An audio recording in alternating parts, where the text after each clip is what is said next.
Haleluya, ndabashuhuje mu izina rya Yesu bakunzi ba Evangélisez MONDE TV. Ndabizi neza ko aho muherereye mu bice bitandukanye koko kw'Imana gukomeje kubana namwe. Ndashimira ubuyobozi bwa Evangélisez MONDE TV kuri uyu mwanya mwiza bashimye ko nganira namwe ijambo ry'Imana. Amazina yanjye nitwa Pastor Kanonko Tito, ndi umushumba mu itorero rya Agape Evangélisez Pentecostal Church ikorera muri Kicukiro mu murenge wa Nyarugunga. Imana ibahe umugisha. Uyu munsi rero ubutumwa mbafitiye ni ubutumwa bw'ubuhanuzi. Wowe uteze amatwi, wowe ukurikiye, ngufitiye ubutumwa bw'ubuhanuzi. Teme y'ubuhanuzi ivuga ngo kurengerwa n'Uwiteka. Rero wowe ukurikiye aho uherereye n'umugisha kuri wowe ugiye kwakira ubu butumwa cyangwa se iyi message y'ubuhanuzi ku buzima bwawe. Reka ntarinjiramo tubanze dusenge. Mwami Imana yacu, Imana nziza, Imana ikomeye, Imana ihambaye idukunda kandi twitaho. Turagushima kuri uyu mwanya mwiza ushimye ko ijambo ryawe ritambuka, iri jambo ry'ubuhanuzi ritambuka rikagera ku umuntu wari we wese uriteze amatwi aherereye hose. Uwiteka Mana yacu, reka ribashe gukora imirimo ikomeye mu buzima bwe kandi ribashe gutanga impinduka mu izina rya Yesu Kristo w'i Nazareti. Tuguhaye ikaze muri uyu mwanya kugira ngo Mwuka Wera arusheho gukora cyane muri iri jambo kandi ndabizi neza kuri genda inyuma ugasohoza icyo waritumye. Ni mu izina rya Yesu Kristo dusenze dushima, amen. Ubu ni ubuhanuzi, ni ijambo ry'ubuhanuzi kandi iteka Imana ikorana n'umuntu ufite kwizera, ubasha kwakira iryo jambo akaryakirana ukundi kwizera, kuko niho imirimo n'ibitangaza bijya bikorekeka. Mu kwizera hajya habasha gukorekeka ibintu bikomeye mu buzima bw'umuntu. Amateka yawe yahinduka, indwara yawe yakira, ubuzima bwawe bwahinduka, Imana yakuvana ahantu ikakugeza ahandi kubwo kwizera iri jambo no kuryakirana imbaraga. Nuko Imana igikora, nuko Imana igikiza, nuko Imana ijya igarura ibyo wanyazwe, nuko Imana igihindura ubuzima, nuko Imana igikora muri ubwo buryo. Haleluya.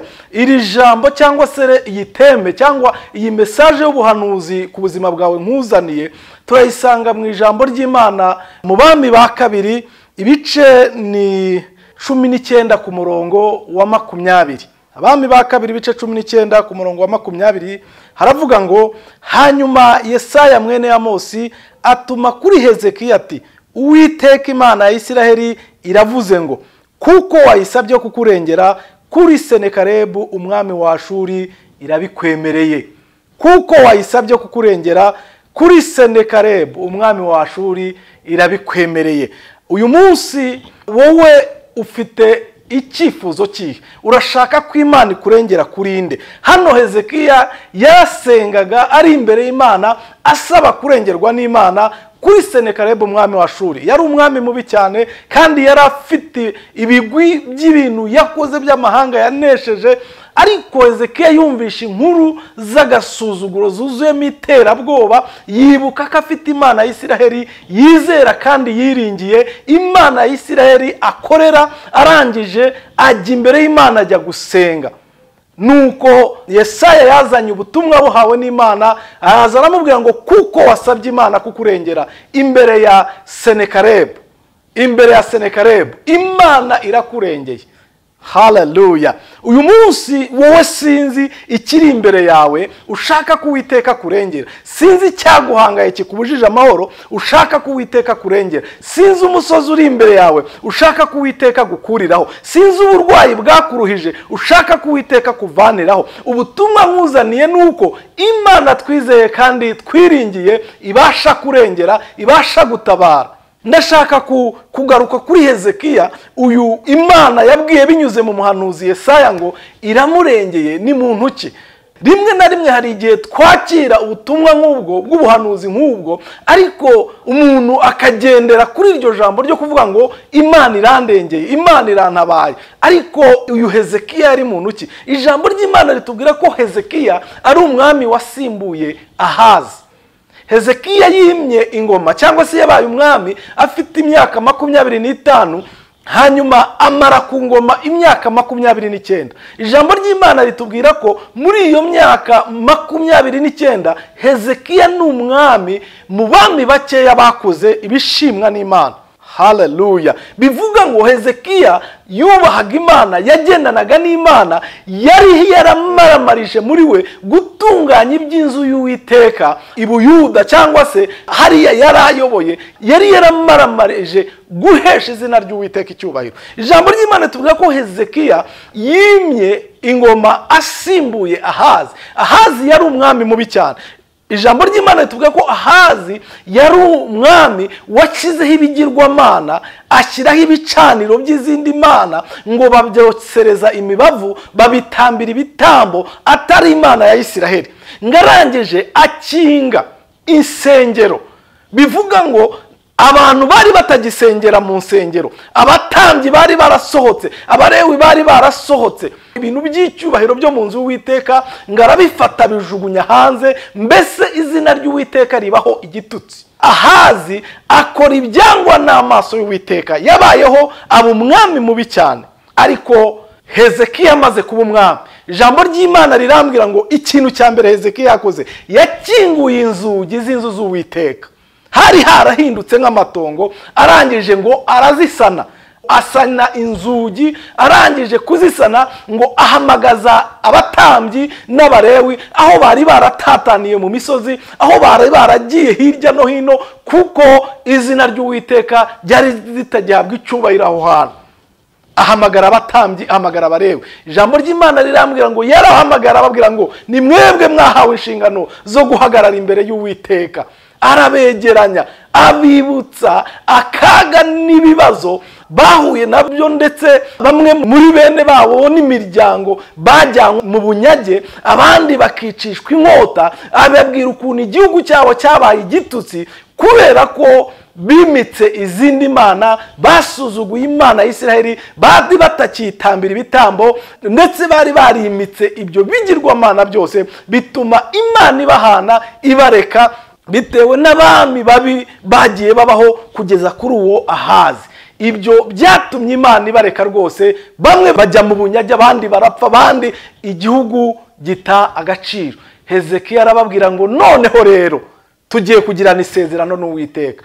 Aganira nabo, barangije abatambyi n'abarewi ngo baremera, batangira gutunganya inzu y'Uwiteka, batangira gukora amasuku, batangira kweza ibikoresho byo mu nzu y'Uwiteka, barabitunganya. Hezekiya ntago yarekeye aho ngaho, ngo nyuma yaho yongeye ahamagara abatware, abo bari bafatanyije muri icyo gihe, ngarongera arabaganiriza, abereka, abibutsa akaga n'amakuba bahuye nabyo kubwo kutumvira, kubwo kutimika Imana rurema, Imana ya Isiraheli, ahubwo abantu bagahugira mu bigirwamana no gukorera izindi mana zitari Imana ya Isiraheli. Arababwira, Mana yacu ishimwe kandi habwa icyubahiro. Ndimo ndakubwira kubijyanye na Hezekiya, uburyo Imana yahagaranye na Hezekiya. Ntago yapfuye kumubwira ya magambo ngo kuko wayisabye kukurengera. Ntago yapfuye kumutumaho umuhanuzi Yesaya avuge ngo kuko wayisabye kukurengera imbere ya Sanikarebi birabikwemereye. Ahubwo Hezekiya hari uburyo yari yaragendanye n'Imana, hari uburyo yatunganye by'inzu y'Uwiteka. Haleluya.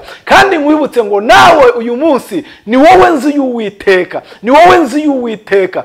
Muri iyi minsi ushobora gusanga bamwe barakinze n'inzu z'Uwiteka, ibyakorekerwaga muri bo bitagikorekeramo, izina ry'Uwiteka ritagihabwa icyubahiro mu buzima bwabo.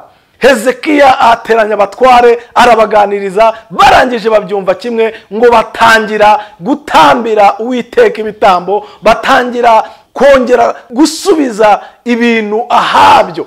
Ibintu byahoze biri mu nzu y'Uwiteka babisubizamo, abatambyi barabyeza. Barangije ngo baza gusohoka itangazo, Hezekiya ararisinya umwami, ngo batangira kubwira abayuda bose ko bakwiriye kongera guha agaciro Imana ya Isiraheli. Bwana asifiwe sana. Usomye ijambo ry'Imana nanone, ijambo ry'Imana rimbwira neza mu bami ba kabiri n'ubundi, abami ba kabiri ibice ni 18, ndahera ku murongo wa 5 ngeze ku murongo wa 7. Wumve Hezekiya. Hezekiya yiringira Uwiteka Imana ya Isiraheli, mu bami bose b'abayuda bamuherutse nta wahwanye nawe no mu bamubanjirije, kuko yomatanye n'Uwiteka ntareke kumukurikira, ahubwo akitondera amategeko yategetse Mose. Ku murongo wa 7, Uwiteka yabanaga nawe akabashishwa byose aho yajyaga hose. Bukeye agandira umwami wa Ashuri ntiyaba akimukorera. Ndashaka kuvuga kuri aya magambo, Uwiteka uburyo yabanaga na Hezekiya. Hezekiya nawe ngo yubahaga Uwiteka, yagendanaga n'Uwiteka. Bibiliya yatubwiye ngo mu bami bamubanjirije n'abamuherutse nta wahwanye nawe. Bivuga ngo ni umuntu wari special, ni umuntu wari uhagurukiye guhesha izina ry'Uwiteka. Uyu Hezekiya niwe ijambo ry'Imana ryatubwiye mu bami ba 2:19 umurongo wa 20 Yesaya yazaniye ubutumwa ubwo yari arimo gusenga, yumvishe hacitse igikuba. Senakeribu yohereje abatware be n'abandi baza gutera ubwoba abo mu gihugu aho Hezekiya ubwami Hezekiya yari ayoboye, bababwira ngo muradukizwa n'izihe mana, mwibuke ibyo twakoreye andi mahanga uko twayayogoje. Wowe Hezekiya uri iki imbere yacu? Hezekiya ntabwo yagiye gushaka umusada mu bindi bihugu bikomeye. Hezekiya ntabwo yagiye gushaka izindi ntwaro, ahubwo yagiye imbere y'Uwiteka atangira kuvuga Imana ibigwi, atangira kuvuga gukomera kw'Imana kwagiye kugaragara mu bihe bitandukanye. Arangije ayiza imbere. Haleluya! Imana yumva gusenga kwe, niko kohereza Yesaya muhanuzi aramubwira ngo Hezekiya, wowe kuko wasabye Uwiteka akakurengera imbere ya Senakeribu umwami wa Ashuri. Haleluya! Uwiteka arabikwemereye. Uwiteka arabikwemereye. Mu yandi magambo, akira kurengerwa n'Uwiteka, akira ubutabazi bw'Uwiteka. Amasengesho wasenze yumvikanye imbere y'Imana, akira kurengerwa n'Uwiteka. Haleluya, haleluya! Uwiteka yumvise gusenga kwawe igihe wagendaniye nawe, utunganya ibidatunganye, ushyira ibintu mu buryo, ibintu uko bikwiye kugenda bijyanye n'uko Imana ibishaka. Ibyo wakoze byose byageze imbere y'Uwiteka. Gusenga kwawe kumvikanye, nta terabwoba rya Senakeribu, nta bikangisho bya Senakeribu. Ibyo byose birahinduka ubusa. Yewe Hezekiya we, wemerewe kurengerwa n'Uwiteka. Nibwo butumwa Hezekiya yari yakiriye.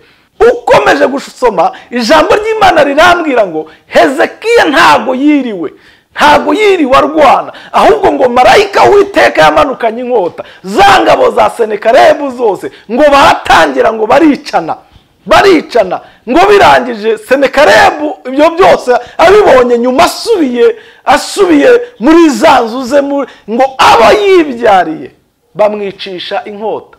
Ngayo maherezo ya Senakeribu. Nguko uko Uwiteka yarengeye Hezekiya. Ntago yiriwe arwana, ahubwo marayika w'Uwiteka aramanutse ngo za ngabo zose azicisha inkota. Inzira z'Uwiteka zirahambaye, uko Uwiteka arengera be birahambaye. Yewe wowe wumva iri jambo, ntuzigere utinda cyangwa utekereza uvuga ngo Uwiteka arandengera nte, Uwiteka arantabara ate, Uwiteka araca mu zihe nzira, ese ko ibi bintu bikomeye, ese ko ibi bintu biteye ubwoba, ese ko mbona ibiri imbere yanjye biteye ubwoba bikabije, Uwiteka yaca mu zihe nzira, Uwiteka yantabara gute? Ibyo si ibyawe, birekera Uwiteka. Imana irabizi, amarira yawe irayazi, gusenga kwawe irakuzi, uburyo wagendanye nayo irabizi, uburyo wagerageze gutunganya ibyayo mu buzima bwawe irabizi. Icyo usabwa ni kimwe, ni ukuyizera ukayitumbira, ukavuga ibwira ngo Mana nzi kurengera. Wowe warengeye Hezekiya, wowe warengeye abandi bantu batandukanye, nanjye wandengera. Utibajije inzira bizanyuramo, ibyo si ibyawe, biyirekere gusa. Ijambo ry'ubuhanuzi nkuzaniye ngiri, Uwiteka yururukiye kukurengera, Uwiteka amanukiye kukurengera, kuko wamusabye kukurengera arabikwemereye. Haleluya! Hanyuma ibyo bitume unatangira kwigenzura niba koko urimo kugendana nawe neza, urimo gutunganya ibyo gusaba kutunganya neza. Hanyuma nurangiza wicara umutumbire uvuge ngo Uwiteka ntegereje, nakiriye, singiriye kurengerwa nawe. Imana yarengeye Hezekiya imbere ya Senakeribu. Hezekiya ntago yitaye kwiterabwoba rya Senakeribu, ntago yitaye ku mahanga menshi Senakeribu n'ingabo ze banesheje, ntago yitaye ku bigwi n'ubudahangarwa bwa Senakeribu, ahubwo yitaye ku gukomera n'ubuhangange bw'Imana. Icyo nicyo cyatumye areka ibindi byose akajya imbere y'Imana, agahamagara Imana, akayibutsa imirimo n'ibitangaza yakoze. Yarangiza akabwira ati noneho rero nanjye ndaje imbere yawe, dukeneye kurengerwa nawe. Ubutumwa buraza, Hezekiya yakira kurengerwa n'Uwiteka. Yesaya aramubwira ngo kuko wayisabye kukurengera kuri Senakeribu umwami wa Ashuri, irabikwemereye. Ibiri imbere yawe ni wowe ubizi, ibiguteye ubwoba ni wowe ubizi, indwara iguhangayikishe urayizi.